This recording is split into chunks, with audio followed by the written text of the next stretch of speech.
उस महान स्त्री से परिचय कराने जा रहे हैं जो कि नाम से पूरा भारत गर्व करता है, लोक माता अहिल्याबाई होलकर। 1725 में महाराष्ट्र के चौंडी गांव में जन्म ली अहिल्या अपने सरल स्वभाव और करुणा में जानी जाती थी। उनका जीवन तब बदल गया जब इंदौर के शासक मल्हारराव होलकर ने उन्हें भविष्य की रानी देखी और अपने पुत्र खांडेराव से उनका विवाह कराया। विवाह के बाद उन्होंने प्रशासन, न्याय और जनता की सेवा में अद्भुत दक्षता दिखाई। जीवन में उन्हें कई बड़ी परीक्षाएं दी, सती खांडेराव तथा बाद में ससुर मल्हारराव जी, लेकिन अहिल्याबाई ने दुखों को अपनी शक्ति बनाया। वे 1767 में मालवा की शासक बनी और अद्भुत न्यायप्रियता से दूरदर्शिता और मानवीयता का परिचय दिया। उनके शासन में इंदौर और मालवा प्रदेश समृद्ध और शिखर पर पहुंचे। अहिल्याबाई ने पूरे भारत में मंदिरों का पुनः निर्माण कराया, विशेषकर हमारे काशी में स्थित बाबा काशी विश्वनाथ और गुजरात में श्री सोमनाथ जी का। उन्होंने सड़कों, कुओं, धर्मशालाओं और घाटों का निर्माण कर जनसेवा को अपना शासन का आधार बनाया। और जिस युग में स्त्री का स्थान सीमित था, उसी युग में एक स्त्री ने साम्राज्य संभाला और भारत स्थापित किया। गाथाओं में ऐसे महापुरुषों को सदैव स्मरण करते रहे जिससे आने वाली पीढ़ी ये जान सके कि देवी बाई अहिल्या होलकर क्या थी।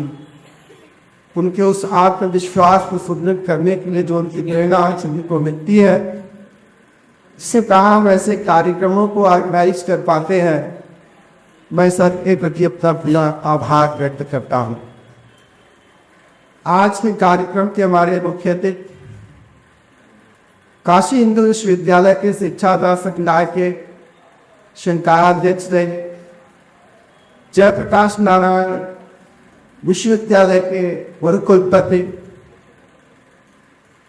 रहे और अकादमिक जगत में जिनकी एक नाम ही बहुत बड़ी है, ऐसे व्यक्तित्व को हम आज अपने मुख्य के रूप में प्रोफेसर हरकेश सिंह को पाया है।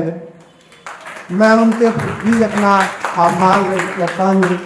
आपका सदैव मेरे प्रति जो स्नेह मिलता है, निश्चित ही हमें हमेशा एक नई ऊर्जा की रूप, नए शक्ति का संवर्धन करता है। यह स्नेह के कारण आज हम इस कार्यक्रम को एक शोभा के रूप में विकसित कर पा रहे हैं। सर, इस तरह के आशीर्वाद के लिए मैं आपके प्रति अपना आभार और वंदन व्यक्त करता हूँ। आज ऐसे ही कार्यक्रम जगत को कैसे व्यक्तित्व से जाहिर मुलाकात हुई, मैं विशेष व्याख्यान के लिए आपको आमंत्रित कर रहा था श्री हरेंद्र प्रताप सिंह जी को, लेकिन इस दौरान यह कार्यक्रम हमें मिल गया तो मैंने सर का सोचा कि अब अपने बच्चों से इसी बहाने उनका व्यक्तित्व मिलेगा।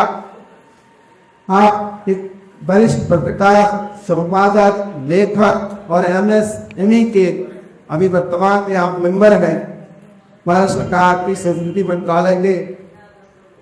ऐसे व्यक्तित्व को हमने पा करके भी मेरे सरकार एक विशाल मंत्री है। सर, आज के प्रति भी मेरा आभार वंदन। आज तो एक और ऐसे व्यक्तित्व जो काशी हिंदू विश्वविद्यालय की गौरव को, इस नारी शक्ति को कैसे प्रतिबिंबित कर रही है, प्रोफेसर अनुराधा सिंह जी, मैं उनके प्रति अपना आभार व्यक्त करता हूँ। उन्होंने साहस मेरी इस अनुभव को स्वीकार किया और हमारे बीच उन्होंने आने का साहस अपना को पुनः एक बार अपना आभार व्यक्त करते हुए अपने भाई को विराम देता हूँ। नमस्कार। भारत माता की जय। भारत माता की जय। आप सबका संस्कृत मंत्रालय विभाग सरकार करताल बहाने में संस्कृत मंत्रालय के सहयोग से आज एक कार्यक्रम जिसमें हम सब वहां उपस्थित हैं, 11 से लेकर के 14 तारीख तक दिसंबर तक चलने वाले इस कार्यक्रम में आज द्वितीय दिवस कार्यक्रम, जिसमें कुछ सभा के कि हमारे बीच में प्रोफेसर मांगेश्वरी संकेश सिंह जी वो रुपये जयप्रकाश नारायण विश्वविद्यालय छप्पर लाए हैं और आपके पास संस्थान की ओर से प्रदेश फैक्ट तो रखता हूँ जिनका सहयोग पूर्ण रूप से इस कार्यक्रम के लिए प्राप्त हो रहा है ऐसे डॉक्टर नागेंद्र सिंह जी का भी मैं हृदय से स्वागत करता हूँ अभिनंदन करता हूँ। हरेंद्र कृपाल सिंह जी जो पत्रकार हैं लेखक हैं वो प्रमुख संपादक और संयुक्त निदेशक यमएसएमई भारत सरकार नई दिल्ली से की सदस्य है अपने बीच में यहाँ उपस्थित है। मैं उनका भी संस्थान की ओर से हृदय से स्वागत और अभिनंदन करता हूँ। हमारे बीच में और सारे अतिथि यहाँ पे पहुँचेंगे उनका हम सबको मार्गदर्शन होगा। और श्रद्धा सिंह जी जो BHU वाराणसी से आप यहाँ उपस्थित है बच्चों को विराजमान है आपका भी मैं हृदय से स्वागत अभिनंदन और वंदन करता हूँ। हम राधा सिंह जी हमारे बीच में है मैं उनका भी हृदय से स्वागत करता हूँ वंदन करता हूँ। वक्ताओं की बहुत लिस्ट है जो इसमें अभी हम सबको का मार्गदर्शन प्राप्त होगा। संस्कृत मंत्रालय भारत सरकार की ओर से रानी अहिल्याबाई का 300 वर्ष पूर्ण होने पर उनके जन्मोत्सव कार्यक्रम में हम सब उपस्थित रहे। अहिल्याबाई ने बनारस को और यूं कहें कि पूरे देश को जो उन्होंने जो उनका योगदान है पूरा विश्व पूरा देश उनको उनके जन्मोत्सव पर हम सब याद नमन करते हैं वो याद करते हैं। अनंत जन्मों के पश्चात प्राप्त हुए दुर्लभ मनुष्य जन्म की सफलता भागवत प्राप्ति में निहित है। आध्यात्म के बिना व्यक्ति व समाज की सच्ची प्रगति नहीं हो सकती। आज हम सब महात्मा गांधी काशी विद्यापीठ में अहिल्याबाई होलकर की जन्म शती अवसर पर यहाँ इस कार्यक्रम में हम सब यहाँ उपस्थित हैं। माता अहिल्याबाई ने समाज के लिए और राजनीति में राजकाज भी उन्होंने संभाल करके एक जो संदेश दिया है हम सबको उससे सीख लेकर के आगे बढ़ना चाहिए। बाबा विश्वनाथ मंदिर का उन्होंने जीर्णोद्धार कराया था सर्वप्रथम और हम सब जानते हैं कि केदारनाथ बद्रीनाथ जो चारों धाम है उस मंदिर का भी सौंदर्यीकरण उन्होंने कराया है जीर्णोद्धार कराया है। इसी तरह महाकालेश्वर उज्जैन महाकाल जो उज्जैन में ज्योतिर्लिंग स्थापित है उसका भी आपके द्वारा जीर्णोद्धार हुआ। महाराष्ट्र में भीमशंकर है ज्योतिर्लिंग है उसका भी आपके द्वारा जीर्णोद्धार का कार्य पूरा कराया गया। ऐसे यूं कहिए कि हम पूरे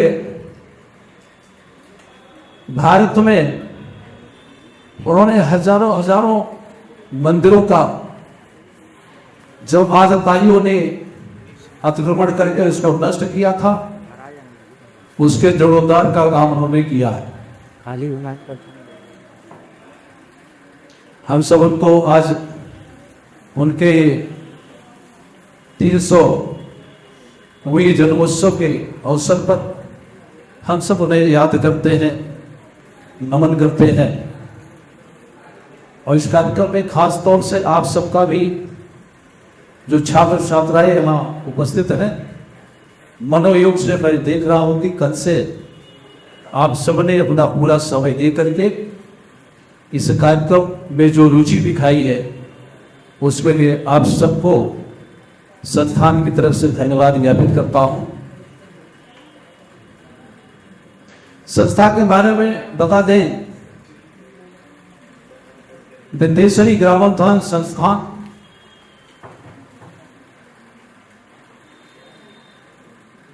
दो 2011 में इसका स्थापना हुई अमेठी जनपद से, और उत्तर प्रदेश के कई जिलों में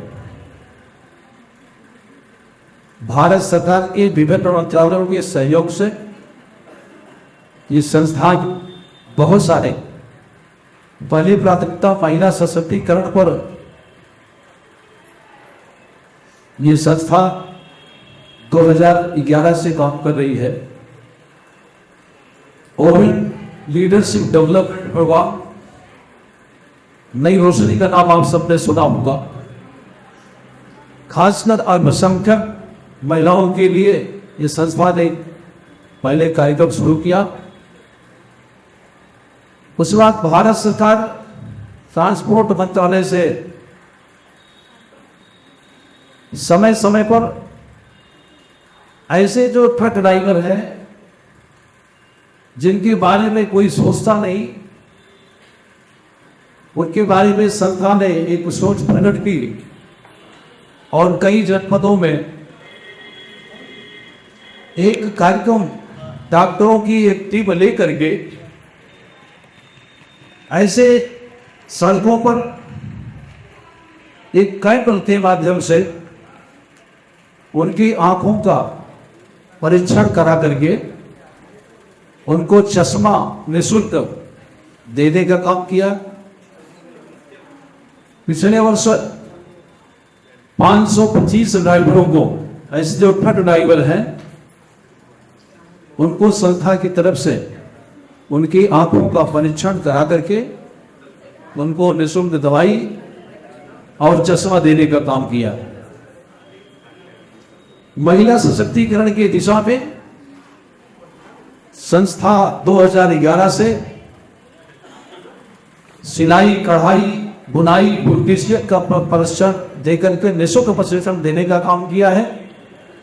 और मैं दावे के साथ मैं कह सकता हूं कि विभिन्न जनपदों में उनको प्रशिक्षण देकर के उनकी आर्थिक स्थिति मजबूत कैसे हो, इस दिशा में संस्था ने काम किया। और हजारों महिलाएं जो गरीब तबके से आती हैं, उन्होंने अपना स्वरोजगार स्थापित किया है, उनकी आर्थिक आमदनी बढ़ी है। अभी कुछ भाई यहाँ जौनपुर से भी है। जौनपुर में उतार के कुछ आयुष मंत्रालय की उतार के कुछ फोटो ले लो। और हमारे जो परिवार के जो सदस्य हैं वो भी कम से कम नशा से दूर रहे।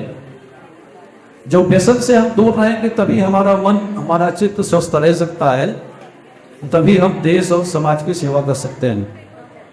गुरुस्वामी तुलसीदास जी ने रामचरित मानस में चौपाई के माध्यम से कहा है कि बड़े भाग मानुष तन पावा, असुर दुर्लभ सब ग्रंथ दिखावा।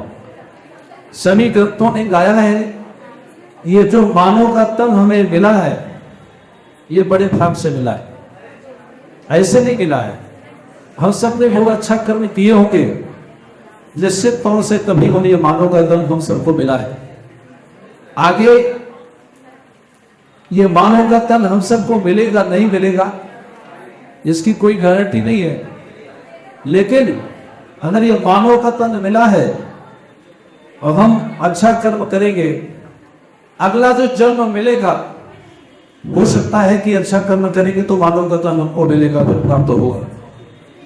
और अगर मनुष्य का तन मिला है तो हम सबका एक देश के प्रति, समाज के प्रति एक कर्तव्य भी बनता है। उस कर्तव्य को पालन करते हुए हम सब अपने परिवार की, समाज की, देश की में अपना योगदान दे सकते हैं। जैसे अहिल्याबाई ने समाज के लिए, समाज को सुधारने के लिए बहुत सारे काम किए हैं। उन्होंने अपना पूरा जीवन समाज को सुधारने में पूरा जीवन समर्पित कर दिया। आप सब ने पढ़ा होगा, इतिहास में देखा होगा, सुना होगा कि अहिल्याबाई जी ने आतताइयों से लड़ने के लिए महिलाओं की एक फौज तैयार किया उन्होंने, और डट करके उसका सामना भी किया और विजय भी हासिल किया। आप सबको उनके इस जन्मोत्सव के अवसर पर आप सभी का एक बार पुनः, चूंकि हमारे बीच में बहुत सारे हमारे साथी जी यहाँ उपस्थित हैं, उनका मार्गदर्शन हम सबको प्राप्त होगा। इसी के साथ में मैं अपने वाणी को विराम देता हूँ।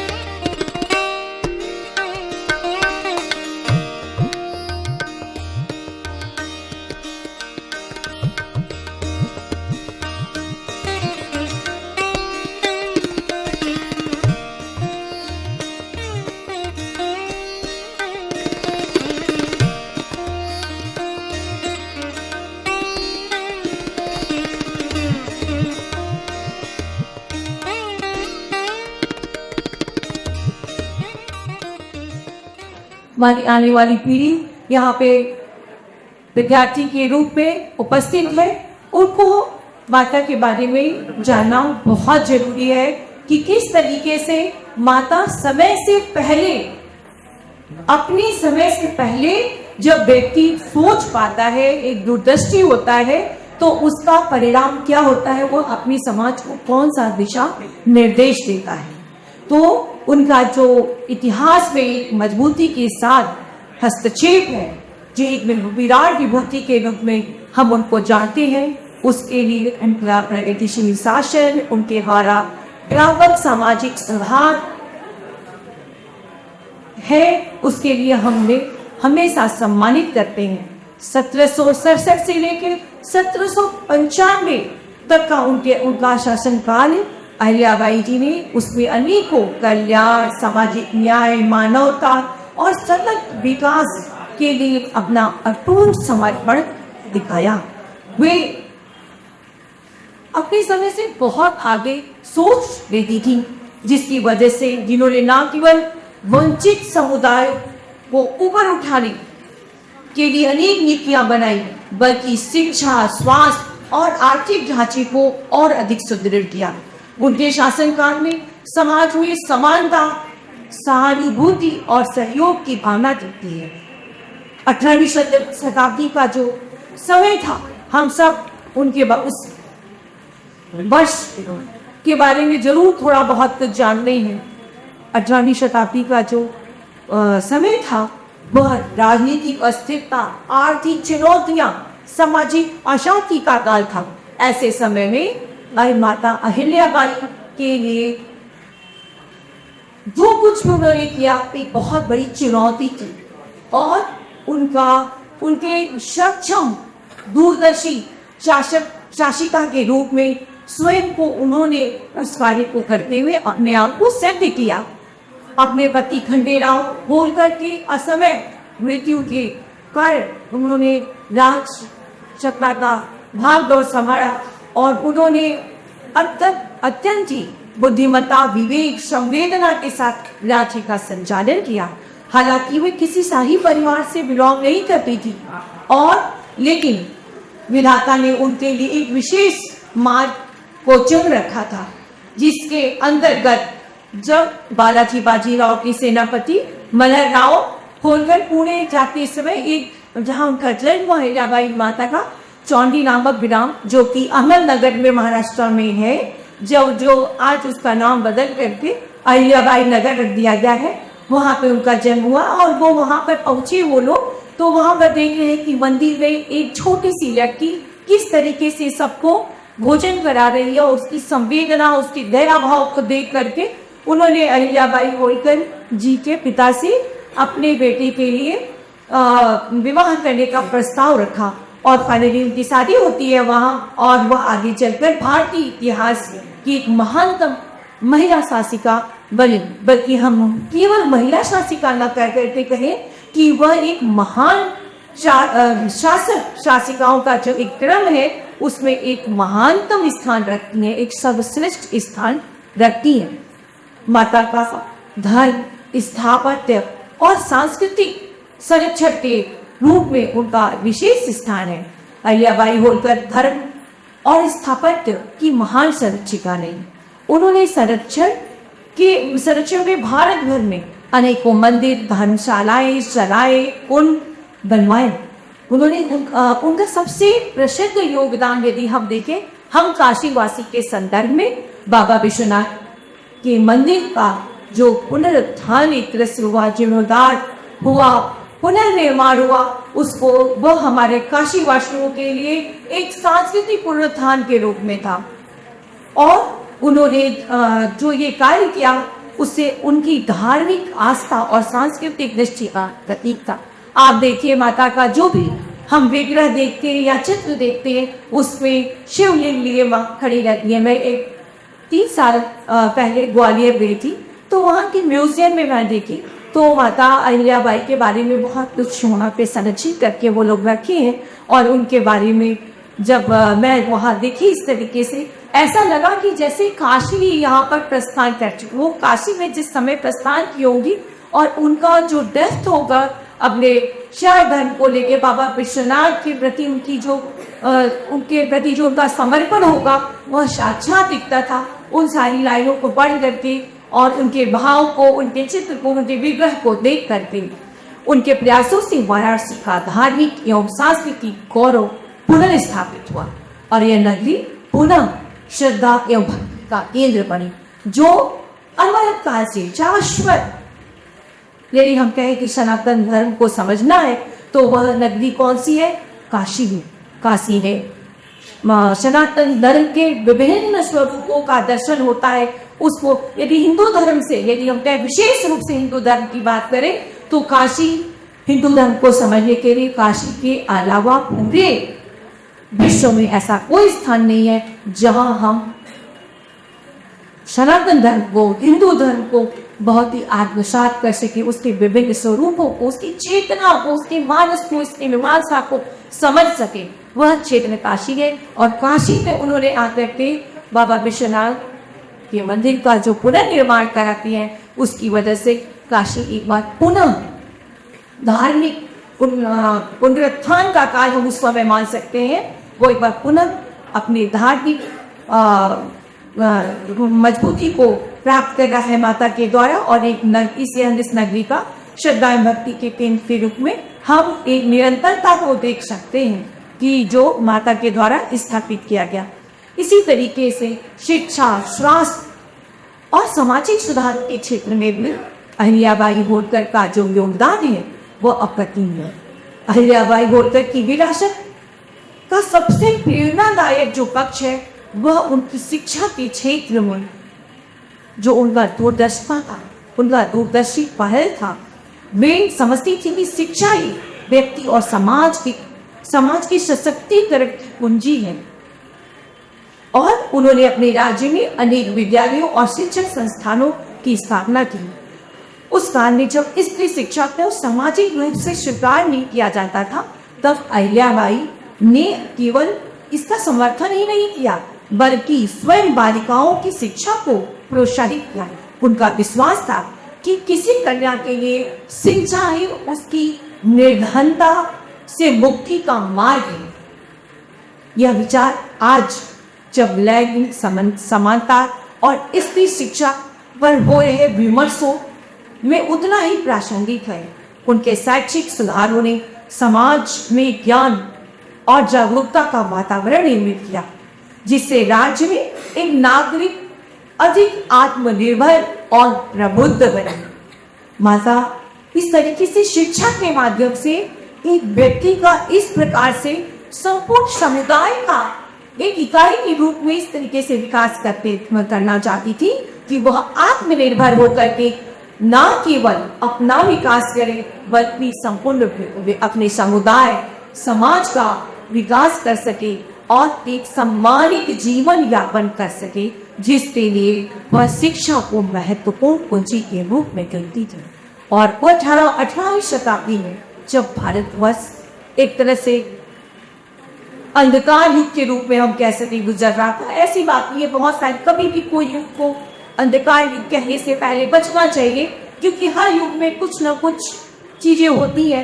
यदि हम देखें तो माता का जन्म ही 18वीं शताब्दी में, और यही एक काल है जिसके रूप में हम कह सकते हैं कि 18वीं शताब्दी ऐसे तमाम महानुभूतियों को भी जन्म देती है जो इस समय इस समाज को पुनरुत्थान का काम कर रही है। उस रूप में हम माता को देखते हैं। उन्होंने शिक्षा के साथ साथ स्वास्थ्य सेवा एवं जन कल्याण के बारे में भी बहुत सारे कार्य किए। उन्होंने इन क्षेत्रों को प्राथमिकता दी। शिक्षा के साथ साथ स्वास्थ्य को उन्होंने अपने राज्य में अनेक अस्पतालों औषधालयों की स्थापना की, ताकि सभी वर्ग के लोगों को चिकित्सा मिल सके। और उस समय जब स्वास्थ्य और जन स्वास्थ्य की अवधारणा तत्कालीन समय में, ऐसा नहीं कि उसके पहले भारत में स्वास्थ्य और शिक्षा के बारे में नहीं सोचा जाता था, लेकिन वो जो 400-500 वर्षों का कार्य था जिसमें कि तमाम कारणों से भारतीय जनमानस की तमाम वेदना एक पीड़ा से गुजर रहा था, उस समय माता के द्वारा जन स्वास्थ्य की जो अवधारणा को प्रचलित करना और उन्होंने साक्षरता, पेयजल, स्वस्थ जीवन शैली को बढ़ावा देना एक बहुत बड़ा कार्य था। ये कहा जा सकता है कि उनके इन प्रयासों से ग्रामीण स्वास्थ्य सेवा की नींव रखी गई और वह आज भी भारत के प्राथमिक स्वास्थ्य केंद्र और सामुदायिक स्वास्थ्य नीतियों की प्रेरणा बनी। हम देखते हैं कि इतिहास में प्रारंभ से स्थानीय स्वशासन, स्थानीय विकास की बात हमारे राजा महाराजा करते थे। राजतंत्र में जो लोकतंत्र की भावना है, कल्याणकारी राज्य की जो अवधारणा है, वो प्राचीन भारत में रहा है।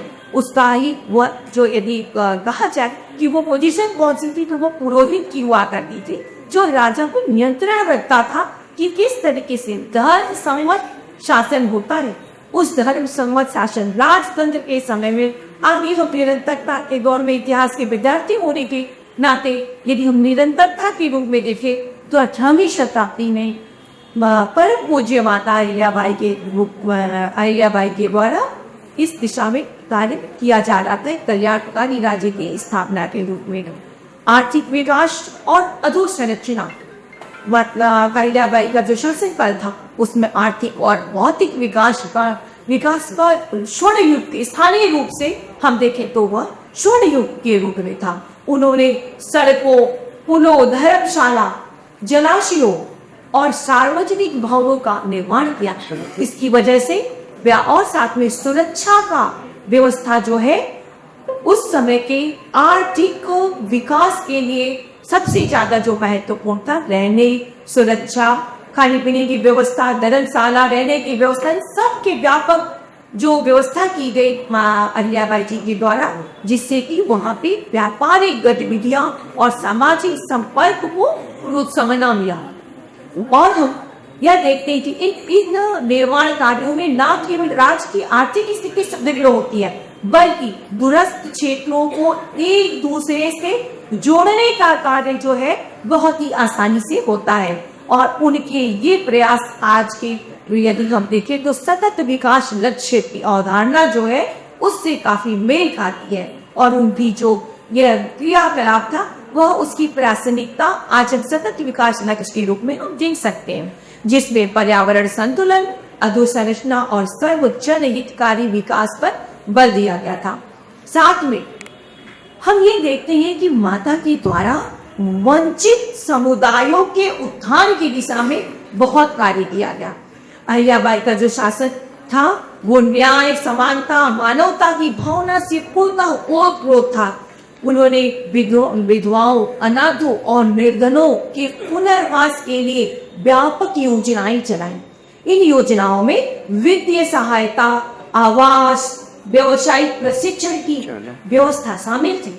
अहिल्याबाई मानती थी कि न केवल आर्थिक सहायता पर्याप्त होती थी, वो मात्र आर्थिक सहायता प्रदान कर देने से उसका विकास नहीं होता है, क्योंकि वो तो खत्म हो जाएगा।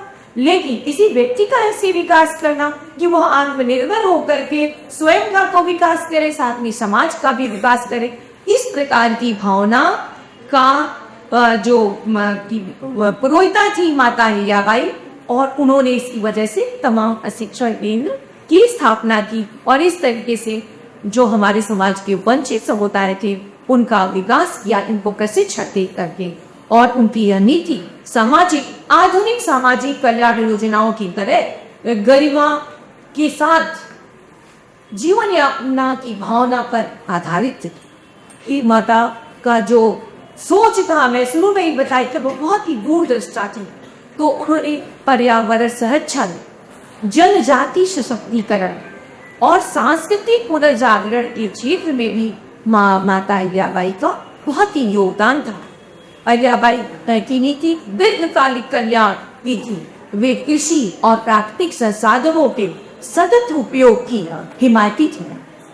उनके शासनकाल में जल संरक्षण के लिए कुंड, तालाब, नहरें बनवाई गई, जिससे न केवल खेती को सहारा मिला, बल्कि जल संकट, वाटर लेवल को भी, जो वाटर लेवल के घटने की वजह से जो ग्रामीण लोग काफी जूझ रहे थे, कृषि से संबंधित, जो सिंचाई से संबंधित समस्याएं थी, वो भी वाटर लेवल भी मेंटेन हुआ। उन्होंने वृक्षारोपण भी कराया, क्योंकि हम सब जानते हैं कि वृक्षारोपण से भी वाटर लेवल काफी मेंटेन रहता है। तो वृक्षारोपण और हर क्षेत्र के संरक्षण पर बल दिया। आज जब पूरी दुनिया जलवायु परिवर्तन जैसी समस्याओं से जूझ रही है, तो अहिल्याबाई की नीतियां इस बात की उदाहरण है कि संतुलित विकास ही दीर्घकालीन समृद्धि की कुंजी होती है। साथ में हम जनजाति समुदाय के लिए देखें तो मध्य प्रदेश में भी जनजाति जो है बहुत ज्यादा जनसंख्या में पाई जाती है।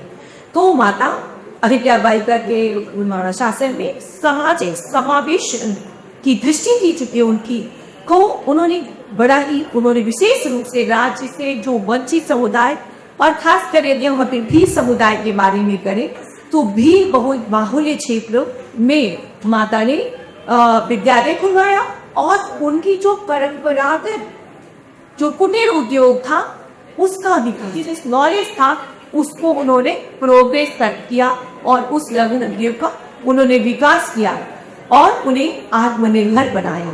उन्होंने शिल्प, कला, हस्तशिल्प और कृषि आधारित वस्तुओं, वो व्यवसायों को बढ़ावा दिया। उनकी यह नीति आधुनिक जनजातीय विकास और रोजगार आधारित सशक्तिकरण की अवधारणा से पूरी तरह मेल खाती है। उन्होंने यह सिद्ध किया कि शासन तभी न्यायपूर्ण है जब उसमें समाज के सबसे निचले वर्ग को समान अवसर प्राप्त मिले, समान सम्मान मिले। साथ में हम लोग चाहते हैं कि माता के द्वारा लोक शिल्प और सांस्कृतिक पुनर्जागरण का कार्य बहुत किया गया। अहिल्याबाई ने परंपरागत कला एवं शिल्प को संरक्षित करने के लिए जो सबसे महत्वपूर्ण काम किया, बुनकरों के लिए तो उनके संरक्षण में महेश्वरी साड़ी जैसी प्रसिद्ध पारंपरिक वस्त्र कला को नया जीवन देना था। धन्यवाद। अनुशासन ही देश को महान बनाता है। हमें ये करना चाहिए, वो करना चाहिए, सब जब आप उधर आओगे तो आप यही कहोगे। तो बार बार जो कहना पड़ता है कि नहीं, आप शांति बनाए रखिए। आपको शायद ध्यान देना होगा, मुंडे मुंडे मत भिन्ना, और इसी मत भिन्नता को राष्ट्रीय संगोष्ठियों के मंच पर उजागर किया जाता।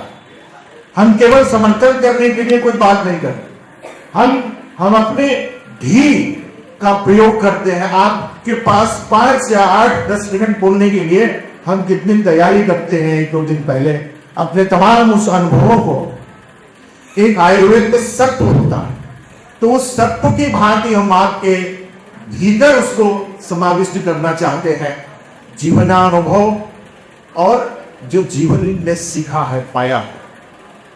यहां ध्यान देने वाली बात यह है, मुझसे पहले जो वक्ता थी आदरणीय, वो बोल रही थी और उन्होंने नोट भी किया माननीय मुख्यमंत्री जी के उस विशेष वक्तव्य को जो यहाँ पर इंगित है, और बहुत साधुवाद है कि इस तरीके का अगर आप इंगित करते हैं तो उसमें कहीं ना कहीं आपकी भावनाओं का भी प्रक्षेपण होता है। यहां लेकिन इस बात को लेकर मैं अपनी बात आपके समक्ष रखता हूं कि ऐश्वर्य और कामनाओं के वशीभूत होकर के उन्होंने कुछ नहीं किया, और मनुष्य की जो ऐश्वर्य हैं अनेक प्रकार की होती हैं, और जीवन में यह जानते हुए भी कि हमारा वानप्रस्थ आ गया, लेकिन हम ऐश्वर्यों से मुक्त नहीं हो पाए। राज सत्ता के शिखर पर विराजमान वो देवी शब्द लगा हुआ है। उस देवी ने अपनी अत्यंत किसी महत्वाकांक्षा के वशीभूत होकर के काशी में यहां आकर जीर्णोद्धार का काम नहीं शुरू किया। ये उनके भीतर के उस आत्मचिंतन का और आत्मा के उस अंश का एक देदीप्यमान आलोक मुखरित होता है। हम देखते हैं पूरा प्रचुर साहित्य भरा पड़ा है, पूरा हमारी सीरियल अभी चला, तो सीरियल में भी आप लोगों ने ध्यान से देखा होगा शिव भक्त, और बाबा विश्वनाथ इस नगरी का एक ऐसा महात्मा है जो कोई भी सच्चे हृदय से यहाँ छूता है और शिव तत्व को अपने भीतर समाविष्ट करता है, तब तत्व न जानामि कि दृशोसि महेश्वर या दृशोसि महादेवता दृशाय असिद्ध समम श्याम का जन्म सिंधु पात्रे सुरदरवर शाखा मेघनी पत्र मूर्वी लिखत यदि विदित्वा शारदा सर्वकालम तदपि तव गुणाना मुझसे बारम नहीं। ये शिव की महिमा है, ये शिव महिमा में लिखा हुआ है, तो हम सभी लोग जानते हैं। दिक्कत क्या है कि जब हम कहते हैं छोटी छोटी बातों को भूल जाना चाहिए, छोटी छोटी बात है, बहुत छोटी बात नहीं, little acts of kindness, nothing to the cost. Yet when they are wanting, life-based charm is lost. तो ये छोटी छोटी बातें हमें बड़ा की, हमें यहाँ सीखना है। हमें किसी कामना के वशीभूत होकर कोई काम करने के लिए प्रेरित नहीं होना है, क्योंकि ये तो यश और फताका को पीछे पीछे आपके चलेगा, आप अच्छा काम करें। उन्होंने काशी में जीर्णोद्धार किया, घाटों का किया, जिस पर हम चलते हैं कभी ध्यान दीजिएगा, ऊपर एक शिलापट लिखा हुआ है। मैं जहाँ रहता हूँ वैकुंठा मंदिर का जो शिवालय है, जहाँ पे महाराज बनारस आते थे, और वहां पर आज वो शिलापट्टिका लगी है कि इस मंदिर का जीर्णोद्धार महारानी देवी अहिल्याबाई ने करवाया। तो हम लोग जब जीवन में पत्ते को नहीं जानते, हमें यह भी मालूम नहीं था कि अपने जीवन के 9 दिन छिपने की जगह की वो ऐतिहासिक बात है, और इतिहास के विद्यार्थी इसको पढ़ सकते हैं कि वही वैकुंठा मंदिर का शिव मंदिर जहां पर चंद्रशेखर आजाद 9 दिन रुके हुए। तो ये सब तथ्य है, जब आप उसको जानेंगे आपकी उत्कंठा होगी कि एक वहां सुदूर बारवा से आकर के जो राजमाता अपने जीवन के उस पीरियड में, उस काल में, उस विशेष कालखंड में एक ज्योति जला रही है शिक्षा के प्रति। मंदिरों को बचाने का श्रेय क्या है? संस्कारों का दीयारोपण होता है हमारे जीवन, हम उन्हीं में जीवित रहते हैं, हम जीवन भर तो उन्हीं में जीवित रहते हैं।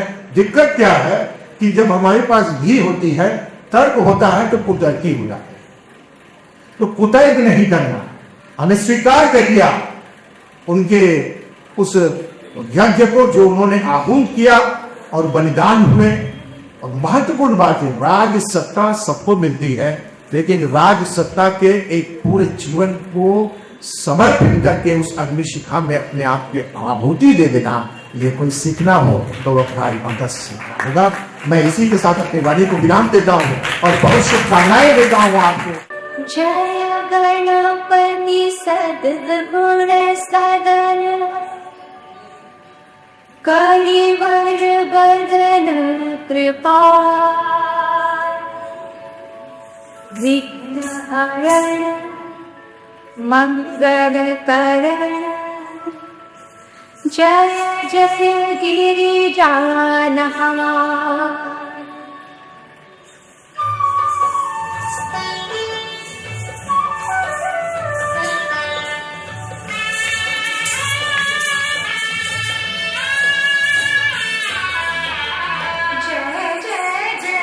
गणपति गजराजु मंगल करण शुभ काजु जय गजबदन सदन सुखदाता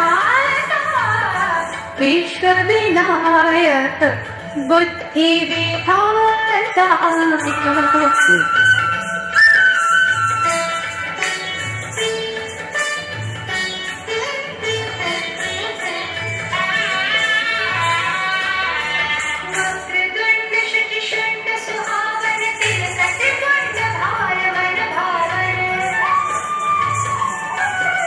राजकमणि कटोरमाला स्वर्ण मुकुट शिर नयन विशाल पुस्तक वाणी कुठार निमूल मोदक भोग सुगंधित फूलम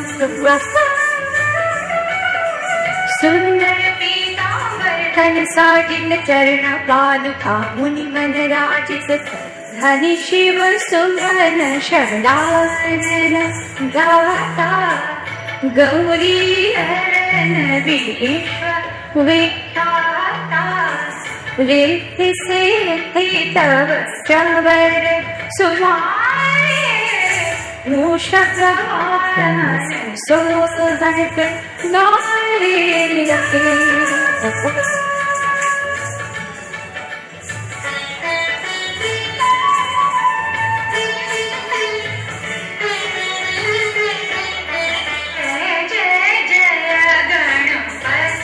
गजराजु मंगल करण शुभ काजु जय गजबदन सदन सुखदाता विश्व विनायक बुद्धि विधाता।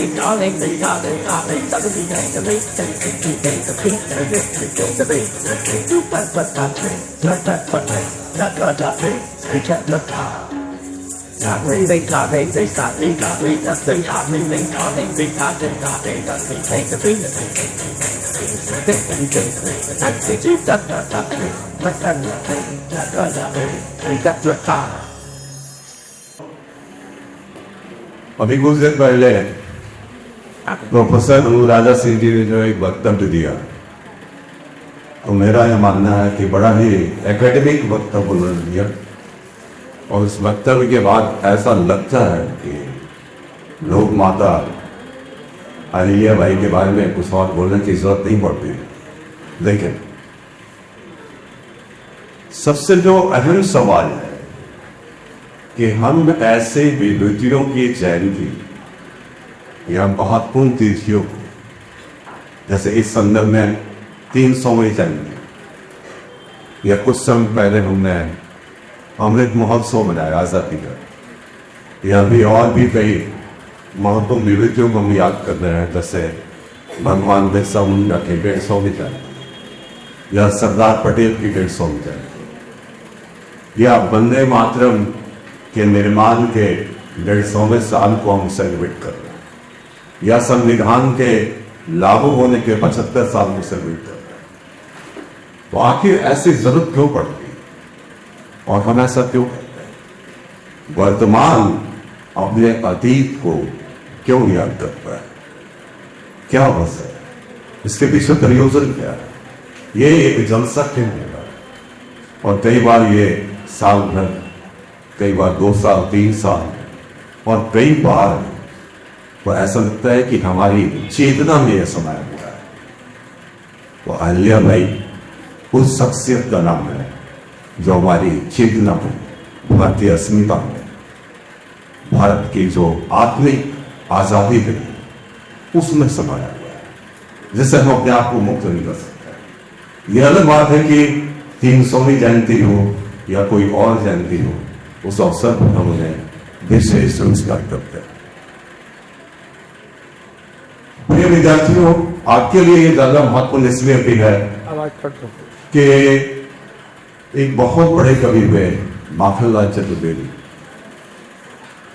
जिनकी कविता है जवानी, जो वो एक जगह लिखते हैं कि द्वार बलि का घोर चल उड़ोड़ करके, 2 हथेली है कि दुनिया घोट करके, खून तेरा देख ना हो जाए पानी, विश्व के अभिमान मस्तानी जवानी, मस्तानी जवानी।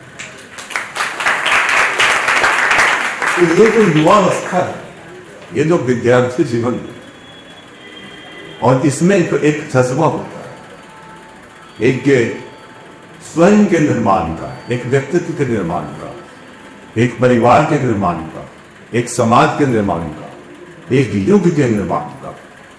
तो वो बहुत बड़ी भूमिका होती है हर युग के युवा, हर पीढ़ी के युवा।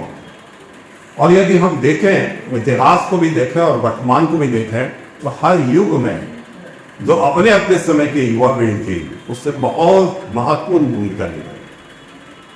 और जहां तक यदि हम लोकमाता अहिल्याबाई की स्मृति के बहाने यदि स्त्री विमर्श करें नारियों के योगदान पर, और जो मैं आपका ध्यान आकर्षण करना चाहती कि जो नाम है अहिल्या, अहिल्या का शाब्दिक अर्थ ही होता है दोष रहित स्त्री।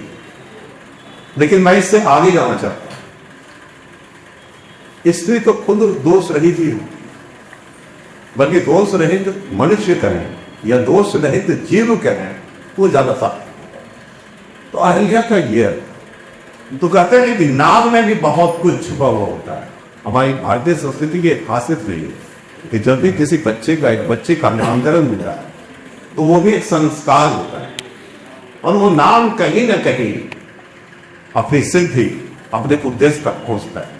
ये आप देखिएगा जितने महान विभूतियां हैं, उनके नाम का जो अर्थ है वो कहीं ना कहीं उनके व्यक्तित्व में दिखता है। तो अहिल्या नाम से भी जो है 2 व्यक्तित्व है। एक तो अहिल्या देवी जो महारानी काल में थे, जो भगवान ब्रह्मा के मानस पुत्री कहलाती है। यदि उस संदर्भ में भी देखें, और एक जिनकी हम 300वीं जयंती मना रहे हैं, आधुनिक भारत की निर्माता ही मैं कहूँ, होलकर वंश की माया में, तो नाम के अर्थ का इनके ऊपर असर पड़ता है। इसलिए युवाओं के लिए यह है कि जो युवा पीढ़ी है और इस तरह की जो जयंती है उसमें इसको जो मनाने की जो सार्थकता है उसकी 2-3 बड़ी वजह है।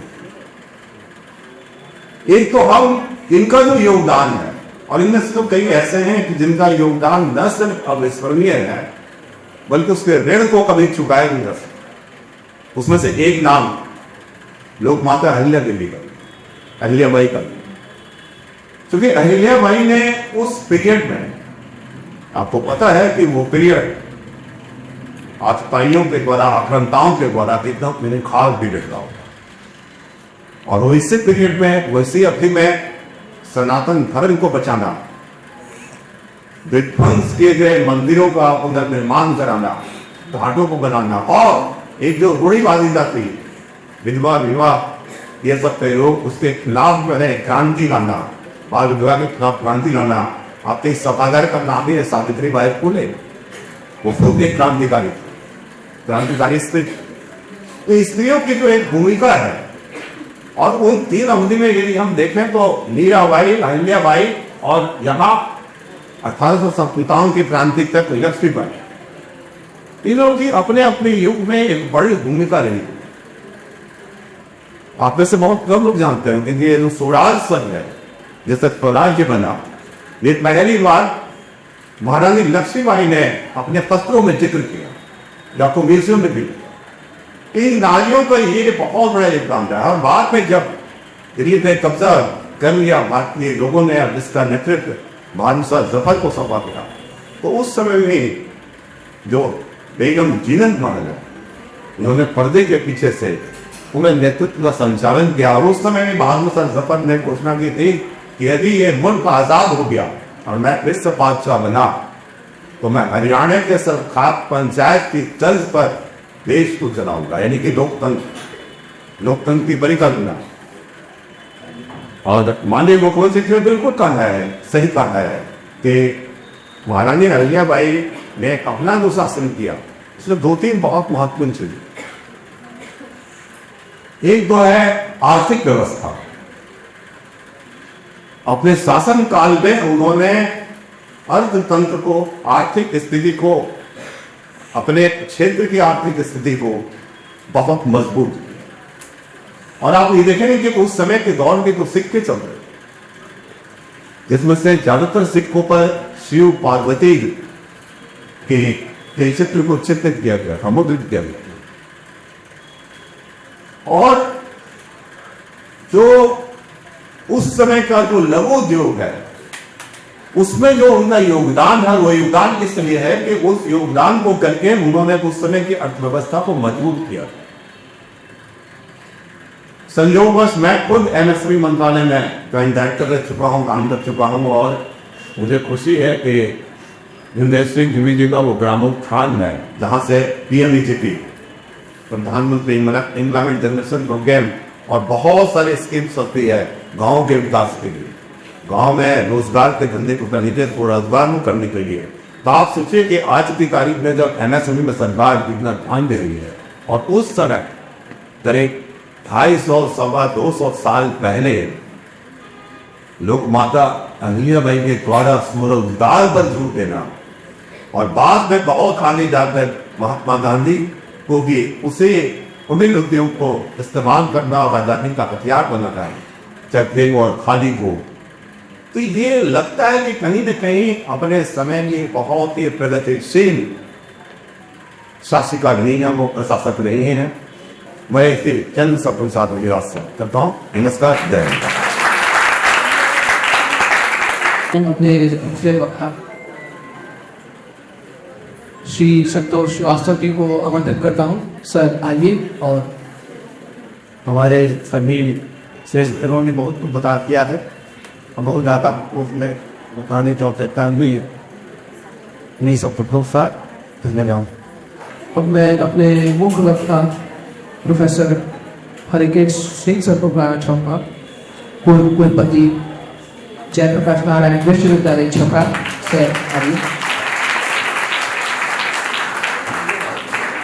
विषय कर रहे हैं, चिंतन कर रहे हैं, और सारांश पर भाई हरिंद्र प्रताप सिंह जी ने जो कहा कि लोक चेतना और स्वत्व, अपने निजी स्वत्व या इसको स्वत्व कॉपी और उसका परिमार्जन, परिवर्धन और श्रीवृद्धि स्व राष्ट्र या राष्ट्र के स्व के रूप में होता है। इसकी अधिष्ठात्री दी को आप सबों की तरफ से काम करता हूँ। तदुपरांत जिन दो महत्वपूर्ण ग्रहों को सारांश के रूप में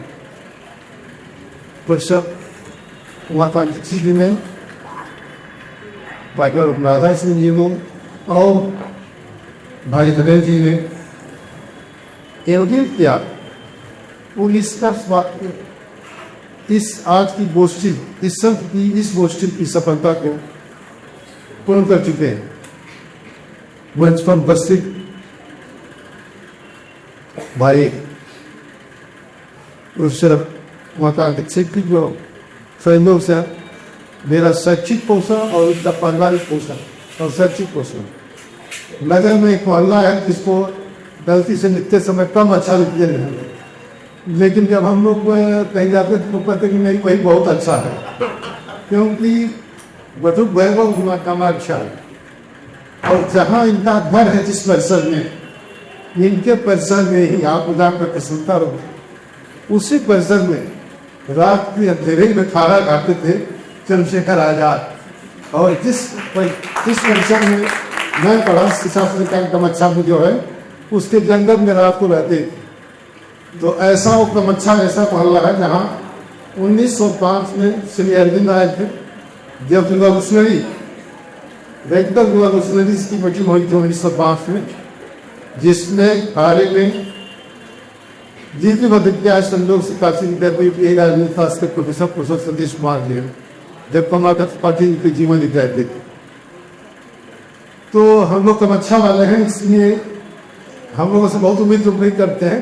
कभी कभी अनजाने कुछ ऐसा कर जाते हैं अलग बात, लेकिन उमा गारपिया को हम लोग रोज पढ़ते हैं। हिंदी दर्शन और आर्ट लॉ आपने सुना। पत्रकारिता का एक सबसे बड़ा सिद्धांत है या लेखन का सिद्धांत है कि परमिशन देते हुए कि brevity is the nature of clarity. जो जितना संक्षिप्त बोलता है वो स्पष्ट बोलता है, अर्थात वो एक्सट्रैक्टेड होता है। केमिस्ट्री में प्रयोग करते हम लोग तो एक्सट्रैक्ट बनाते हैं, तो उससे ठीक सब पीना नहीं। आज आपने देखा व्यापक व्याख्यान हुआ अनुराधा जी का, ये सही है, बहुत अच्छी बात है। वो सारे इतने फलम हो सकते हैं ऐसी डायमेंशन हुई है, वो सब उन्होंने बहुत ठीक से कहा।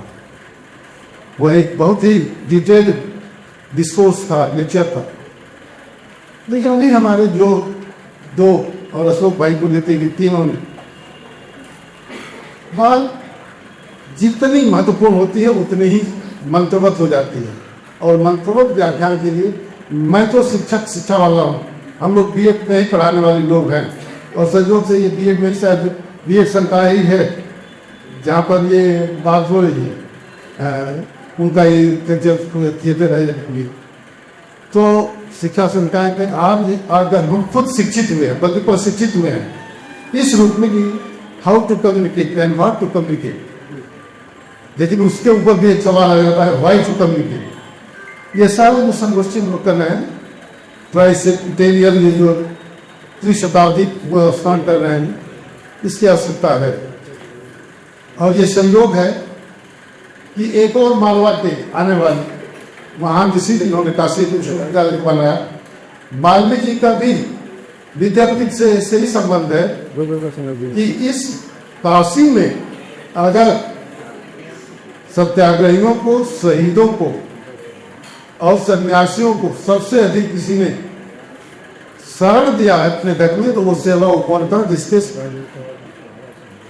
जो आपके काशी विद्यापीठ के संस्थापक के अर्थात बाबू सिंह प्रसाद को एक संयोग है, वो भी मालवी जी लेकिन जगह किया नगवा में, और नगवा में कौन किया? यही काशी विद्यापीठ के, जिन्होंने ही भारत माता मंदिर और कहीं नहीं को भारत माता मंदिर लोग आए या ना आए, उसके ऊपर से बड़े देखने या उतार में से लटक के देखें या ना देखें, और तो सब ऐसे हो रहा है, सब आसमानी चीजें हो रही। लेकिन काशी में और यही बड़े चिंतन हो रहा है कि जब देवता अधिक थे या देवता लोग थे तभी संकट रहा है अंदर भाई।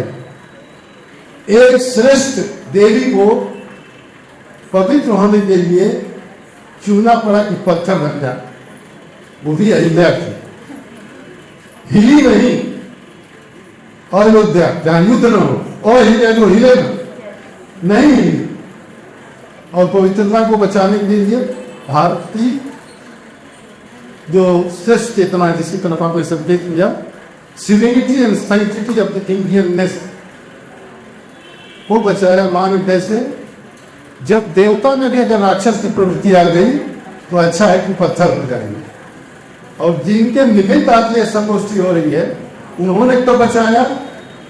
आप बताइए सब, जब मनुष्य के जीने के लिए क्षण नहीं छोड़े, और इनके जन्म से 300 वर्ष पहले, लगभग 300 वर्ष तो नहीं, 1 वर्ष पहले, 150 वर्ष पहले, जब आतताइयों से विवश होकर के पत्थर न बनकर बल्कि क्या बनना पड़ता था? अग्नि पर। एक दिन में 16,003 महिलाएं इस देश में जली, पत्थर नहीं बने लेकिन जल गई, समाप्त हो गई, राज बन गई। और उसी के 100 साल बाद महाराणा प्रताप की दर्शक इन्होंने किया उसी के 100 साल बाद एक महिला आती है और उस महिला ने भारत को, अखंड भारत को संदेश दिया, सनातन धर्म को संदेश दिया कि पवित्रता की रक्षा करने के लिए, जीवंतता की रक्षा करने के लिए, मानवता की रक्षा करने के लिए, समग्रता की रक्षा करने के लिए पत्थर को भी पुनर्जीवित कर देना है देवत्व में। और तब दुर्गा कुंड का निर्माण, काशी विश्वनाथ का निर्माण कौन करा रहा? और अहिल्याबाई घाट, वो अहिल्याबाई थी, देवी अहिल्याबाई थी, जिनके नाम पर इंदौर विश्वविद्यालय बना है। आज भी सबसे साफ नगर, नंबर 1 का सबसे स्वच्छ नगर वही है, इंदौर है ना। लेकिन माँ ने काशी में एक तरफ जहां हम देवी शक्ति में अन्नपूर्णा को पूरे मनुष्य जात के या जो भी जीव है उसके पोषक के रूप में पूछते हैं, तो माँ अन्नपूर्णा की ही तरफ देवी अहिल्या ने, भाई होलकर ने क्या नहीं दिया। और नगर काशी का सनातन बचा, काशी की शासनता बची, इसका मतलब कि सनातन धर्म बच गया। और आज वही सनातन प्रस्फुटित हो रहा है, श्री वृद्धि हो रही है। और इसका का सारा योगदान उस गोद गांव की महिला, गोद गांव है जहाँ पैदा हुई थी, वहां के लोगों को होलकर कहा जाता है। और उन लोगों पर भी संकट था, अपने लोगों का भी संकट था, अपने लोगों में भी, राजाओं में जो शासन बढ़ाना है और इसका।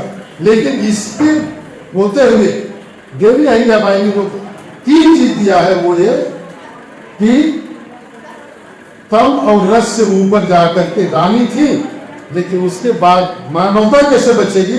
तो मानवता हमेशा कॉन्शियस से बचती, जिसकी तरफ कहा गया, जो प्रतिभा की आभा होती है। अगर आपके अंदर शुचिता आ गई, जिसकी तरफ मैं भाई उमाकांत जी जिसे अनुमति लेकर बोलना चाहूंगा, एक बहुत बड़ा वाक्य आज आपने कहा, मुझे बहुत प्रभावित किया। शिव तत्व, शिव को ही उन्होंने जीव तत्व और शिव तत्व दिया। रामकृष्ण परमहंस, मां शारदा और विवेकानंद जी के बाद के पहले तो वो देवी अहिल्या थी, इसलिए वो शिव तत्व को याद करना चाहता। दुर्गा सरस्वती जो प्रसिद्ध है, ये जिस स्थान पर ये इस समय आपको संकाय दिख रहा है, उस समय में ये मैदान हुआ करता था और हम लोग इसमें खेला कूदा करते थे।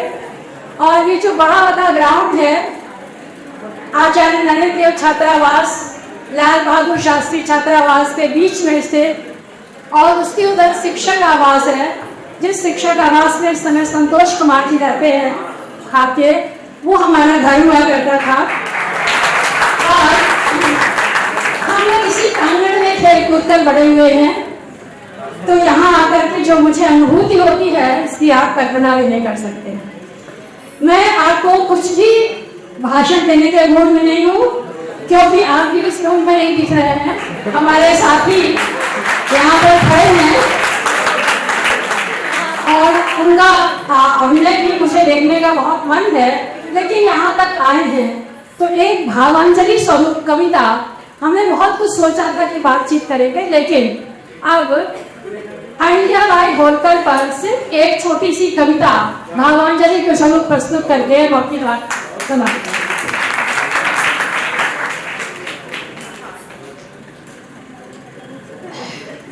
मालवा की रानी थी माहेश्वर की महारानी व चोटी में थी जन्मी मांगोजी की कुमारी व खांडे राव की वल्लभा माले राव की महतारी व मन्ना राव की थी बहु रानी सबकी दुलारी बन।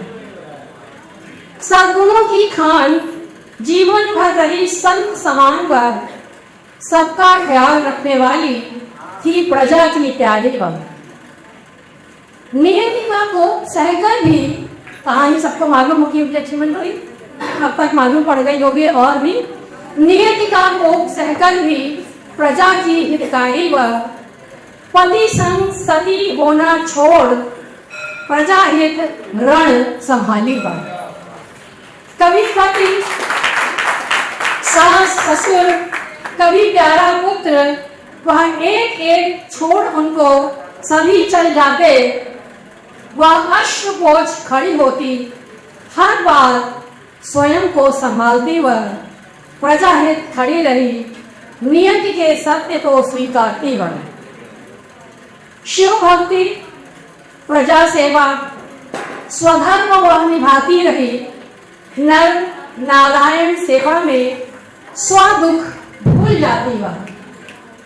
सर्वे भवन्तु सुखिनः का मूल मंत्र अपनाती वह, जन सेवा संपूर्ण राज्य में दूर देश तक अपनाती वह। मंदिरों के जीर्णोद्धार का बीड़ा पुनः उठाती वह, घाट कूप धर्मशाला बावड़ी नित्य नए बनवाती वह।